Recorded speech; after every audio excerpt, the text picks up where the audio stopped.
C'est incroyable de voir à quelle vitesse Paris est en train de se tiers-mondiser.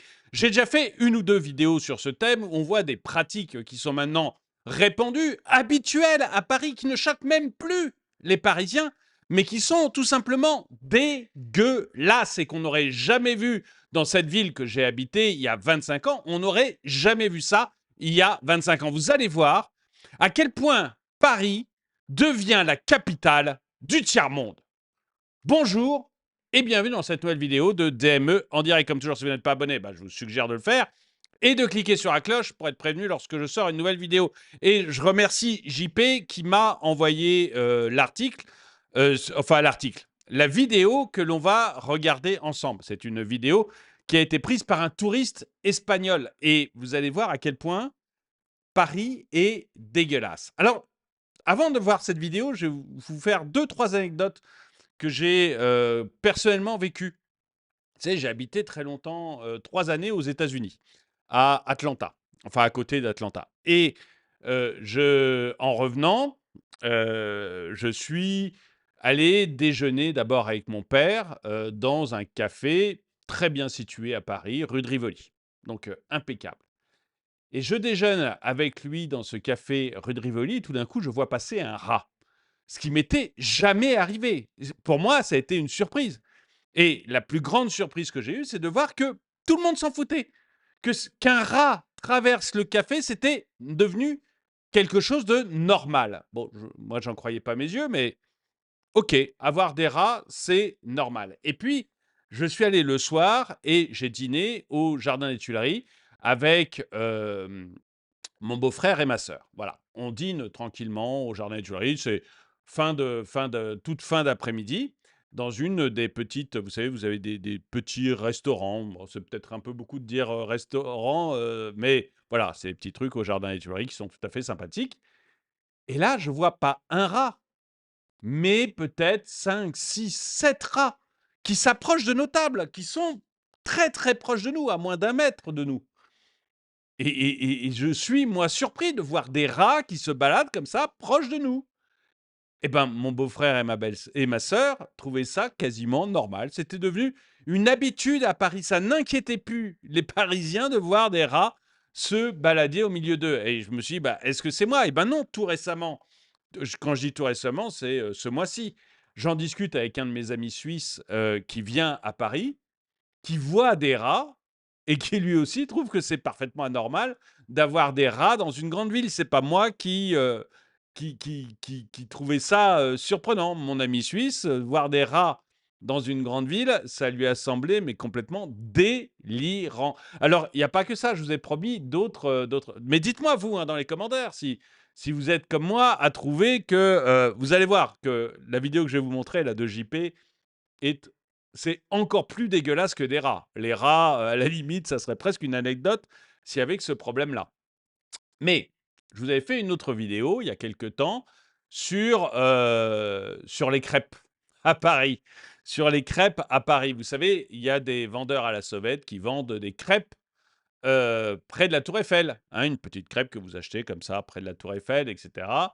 Et il y avait eu un article dans Le Parisien qui montrait que ces crêpes, en fait, la pâte à crêpes, était entreposée dans les égouts.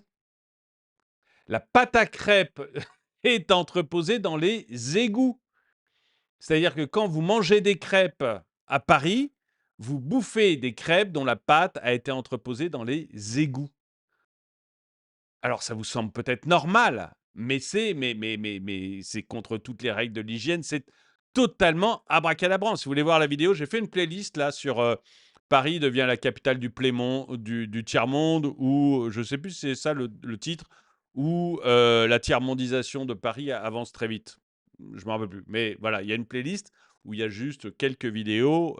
Pour l'instant, il y en a 2 ou 3 où je montre vraiment la transformation de Paris. Mais voilà, il y avait ces vendeurs à la sauvette de crêpes près de la Tour Eiffel, donc pas dans une banlieue lointaine où il n'y a pas de flics pour surveiller.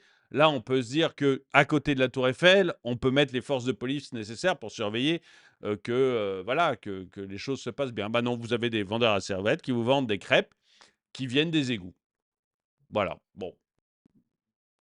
pour moi, c'est totalement inimaginable, hein. J'ai été parisien 20 ans, hein, donc alors certes, c'était il y a 25 ans, peut-être même 30 ans, mais j'ai été parisien pendant 20 ans, donc je connais un tout petit peu Paris, vous voyez?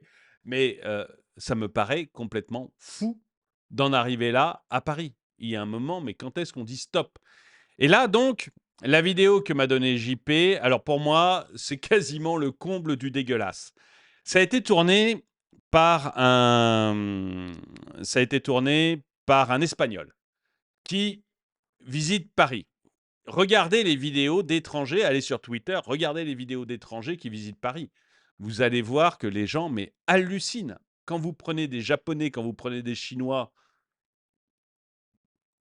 ils n'y croient pas tellement Paris est devenu dégueulasse et pas et insecure, c'est-à-dire pas du tout protégé, enfin, vous êtes dans danger à Paris, et à quel point c'est devenu dégueulasse. Et quand vous avez même des Européens comme là, cet Espagnol, mais les gens trouvent que c'est devenu mais incroyable. Je ne sais pas comment on va faire au JO pour avoir l'air un tout petit peu d'appoint, parce que c'est devenu une poubelle, quoi, Paris.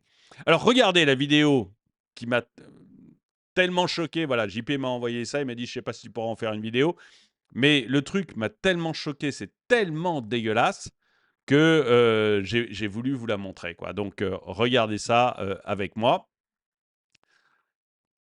Donc, c'est une vidéo tournée par un Espagnol et il a appelé sa vidéo Paris Surfboarding. Donc, Paris tiers-monde. Donc, vous voyez là un gars qui est en train de nettoyer son plateau, hein, dans la Seine. Il nettoie son plateau dans la Seine. Vous allez découvrir ce qu'il fait avec son plateau juste après. Mais donc là, vous avez un gars qui est sur le bord de la Seine. Et voilà. C'est un vendeur à la sauvette de kebab qui nettoie le plateau dans lequel il met la viande, les oignons, la salade, la tomate, le pain dans la Seine. Est-ce qu'il y a un truc plus dégueulasse que la Seine? C'est immonde. Immonde. Et ce mec-là va vous servir après des kebabs dans la rue. Alors, vous, si vous êtes un entrepreneur, un bon petit entrepreneur, qui avait votre boutique, qui déclarait les choses, qui payait des impôts, là, il va y avoir du monde pour venir vous casser les pieds, hein. Ah là, vous allez avoir des inspections de l'hygiène. Ah là, vous allez avoir toute la police qui va venir. On va vérifier que vous payez vos charges sociales jusqu'au dernier centime. Mais si vous êtes un vendeur à la sauvette de crêpes, ou ce brave monsieur, pardon, qui fait de merveilleux kebabs dans la rue, vous voyez, il a un caddie de supermarché sur lequel il pose son plateau nettoyé dans la Seine, là, il n'y a aucun problème. Là, il n'y a pas un flic qui viendra l'embêter. Là, il n'y a pas un inspecteur de l'hygiène qui viendra l'embêter. Lui, il paye sûrement pas de charges sociales, il paye sûrement pas d'impôts. Et personne vient lui casser les pieds. Par contre, vous, si vous êtes un brave citoyen, si vous avez eu l'idée de monter votre petit resto, ah là, vous pouvez être sûr. Mais alors, vous pouvez être sûr qu'on va venir vous embêter absolument pour tout. Franchement, est-ce que vous pensez une seconde à Paris pouvoir voir des choses comme ça? Dans quel pays vous pensez pouvoir voir des choses comme ça si ce n'est de tiers-monde? Dans l'Inde profonde, et je dis profonde parce qu'à mon avis, dans la capitale de l'Inde, ça doit devenir beaucoup plus propre. Mais dans l'Inde profonde, vous imaginez à la limite voir ça. Un gars qui nettoierait son plateau dans le fleuve dégueulasse à côté. On va lire un peu les commentaires. Moi, ça m'a ulcéré. Ça m'a ulcéré parce que malgré tout, j'aime ce pays. Malgré tout, j'aime Paris où j'ai vécu pendant une vingtaine d'années. Et je trouve que voir à quelle vitesse on devient le tiers-monde, mais c'est impressionnant. Impressionnant.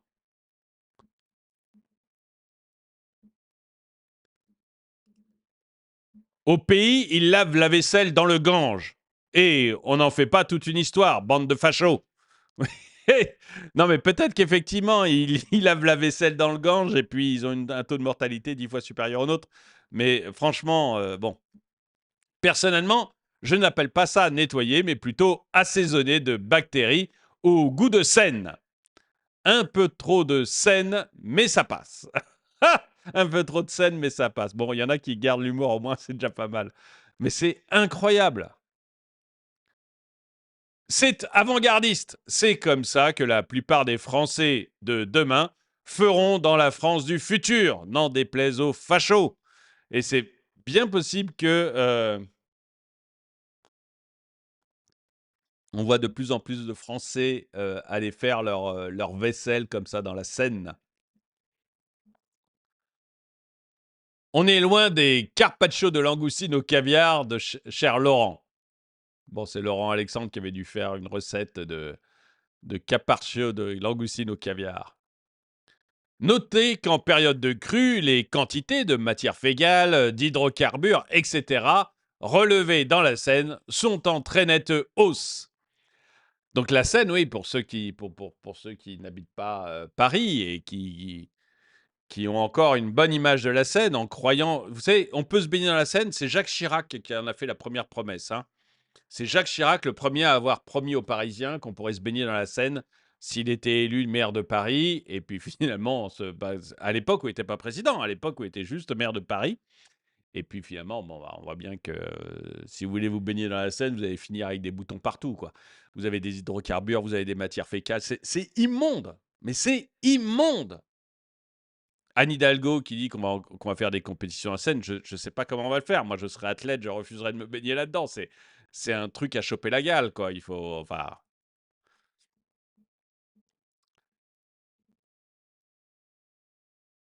Pas sûr que ça fasse rire les services d'hygiène, nous dit Laurent. Oui, mais les services d'hygiène ne passeront même pas. C'est ça qui est terrible. C'est ça qui m'énerve le plus. Les services d'hygiène passeront même pas. Vous, si vous ouvrez votre restaurant, vous allez les voir, les services d'hygiène. Vous, on va venir vous casser les pieds. Lui, il aura rien. Mais rien du tout. Je suis même pas sûr que la police qui passerait dans le coin par hasard viendrait l'embêter. Sinon, il n'y aurait plus de vendeurs de crêpes au goût d'égout près de la Tour Eiffel. Personne l'embêtera. Les services d'hygiène, ils ont à mon avis, des consignes claires. À mon avis, je me trompe peut-être, mais des consignes claires pour pas aller embêter ces gens-là. Parce qu'il faudrait surtout pas les enquiquiner. Hidalgo a réussi son projet, transformer la plus belle ville du monde en poubelle. Elle aura marqué l'histoire du monde. Et je suis d'accord, hein, mais franchement, vous voyez, je parle aux Parisiens vous vous rendez pas compte. Moi, j'ai habité Paris très longtemps. Je suis parti de Paris. J'ai habité dans d'autres pays du monde. Revenir à Paris, c'est un choc. Vous vous rendez pas compte à quel point votre ville a glissé. C'est effondré. Effondré. C'est pas normal de trouver des rats dans la ville. Il n'y a pas de rats dans la ville, là, à Atlanta ou dans la petite ville près d'Atlanta où j'habitais. Ça n'existe pas. Il n'y a pas de rats en Suisse. Ça n'existe pas. Il n'y avait pas de rats à Paris quand j'y habitais où c'était extrêmement rare. Extrêmement rare. Maintenant, c'est normal de voir un rat traverser un restaurant. C'est normal de voir des rats au Jardin des Tuileries. Pour ceux qui ne savent pas, le Jardin des Tuileries, c'est plein centre de Paris. C'est à côté de l'Assemblée nationale, du Louvre, etc.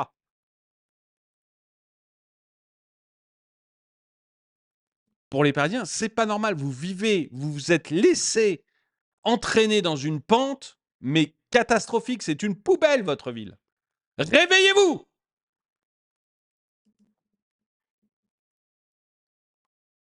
Si on peut s'y baigner, bah ouais, bah vas-y, baigne-toi dans la Seine, tu vas voir les effets secondaires. Va demander à Macron, l'hygiène, c'est du colonialisme. C'est presque ça. On n'est pas loin de ça, à mon avis. Puisqu'on nous dit qu'on pourra se baigner dans la Seine. Donc encore une fois, moi j'entends ça depuis Chirac, maire de Paris, ça doit être les années 80-90, hein, on va pouvoir se baigner dans la Seine. Donc bon.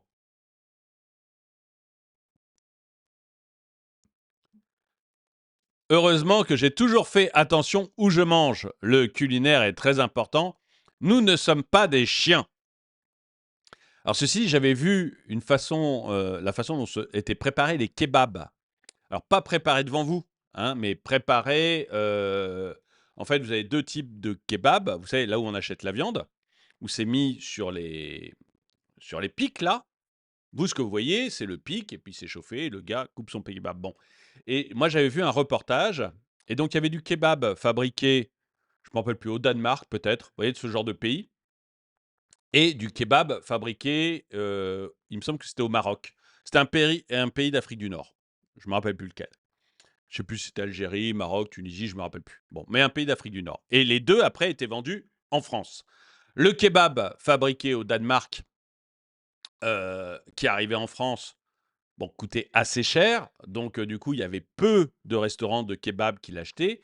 Le kebab acheté dans ce pays d'Afrique du Nord était pas très cher. Mais pas très cher, c'était 2 ou 3 fois moins cher.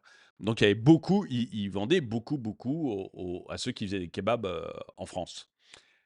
Il faut voir les conditions d'hygiène de la fabrication du kebab en Afrique du Nord. C'est-à-dire, le truc était posé par terre, la cuisine était dégueulasse, mais vraiment dégueulasse. Le truc était posé par terre pendant qu'on en fabriquait un autre sur la table.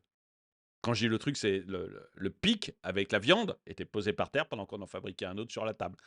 Et donc, on en fabriquait comme ça, quasiment à la chaîne, mais dans des conditions d'hygiène, mais déplorables. À mon avis, quand ça arrivait en France, mais je comprends même pas comment ça pouvait passer les tests d'hygiène, un truc pareil. Je sais même pas s'il y a des tests d'hygiène, j'en suis pas certain. Mais vous voyez, c'était immonde. Donc, même les kebabs fabriqués chez des vrais kebabiers, entre guillemets, quand vous avez vu le reportage, vous hésitez quand même, hein, parce que c'était dans un état absolument lamentable. Enfin, rien à voir quand même avec le gars qui nettoie dans la Seine. En tout cas, j'espère. Euh, Pourquoi généraliser? Pourquoi généraliser, Dust? Parce que quand je regarde l'article du Parisien, pour le coup, donc des articles, vous voyez, de la presse mainstream sur les crêpes vendues à la sauvette près de la Tour Eiffel, je généralise après le kebab parce que les crêpes, c'est devenu quelque chose de général, de suffisamment général pour que la presse mainstream en parle. Donc c'était vraiment un truc habituel. Et c'était suffisamment général pour qu'on ait aussi un adjoint du maire de Paris qui commence à en parler. Donc on n'était pas du tout sur très très peu. Il me semble qu'il y avait aussi une interview d'Hidalgo qui trouvait que le problème devenait un vrai problème.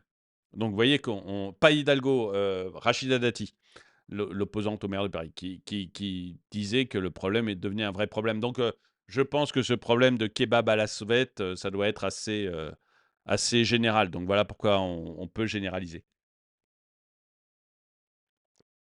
1.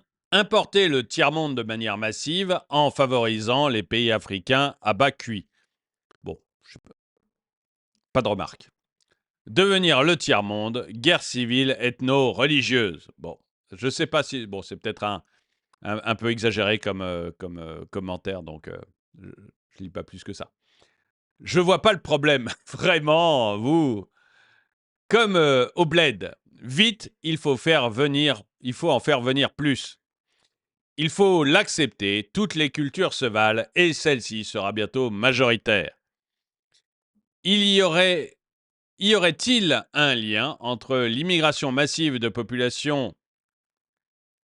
Bon, allez, je ne vais pas le lire non plus parce que je ne veux pas rentrer dans cette polémique-là. Critiquez-vous la qualité de l'eau de la Seine? Attention, les JO, c'est pour bientôt. Pourquoi il y a autant de connards qui peuvent te donner du crédit à toi? Bon, je ne sais pas pourquoi il dit ça, mais vous voyez quand même on est quand même sur quelque chose, moi, qui m'a paru exceptionnel. Je vous remets la vidéo une dernière fois du gars en train de nettoyer son plat dans la Seine. Je sais pas, dites-moi ce que vous en pensez, laissez-moi votre commentaire pour me dire si vous trouvez que c'est bon, allez, c'est un épiphénomène. Non, c'est certainement pas quelque chose de général. Ou, bah oui, c'est quand même un vrai signe que Paris est en train de devenir une poubelle, en fait, un pays du tiers-monde, la capitale du tiers-monde. Quand on voit des choses comme ça, c'est juste pas possible. Donc, dites-moi, épiphénomène monté en épingle par un Espagnol qui a filmé ça et repris par des fachos, on va dire, ou, ou réalité de ce qui est en train de devenir Paris et à travers Paris de ce que deviendra la France demain. Dites-moi ce que vous en pensez dans les commentaires. En tout cas, merci d'avoir regardé cette vidéo. Mettez-lui un pouce vers le haut, commentez-la, partagez-la. Merci à tous ceux qui soutiennent la chaîne. Et moi, je vous dis à très bientôt.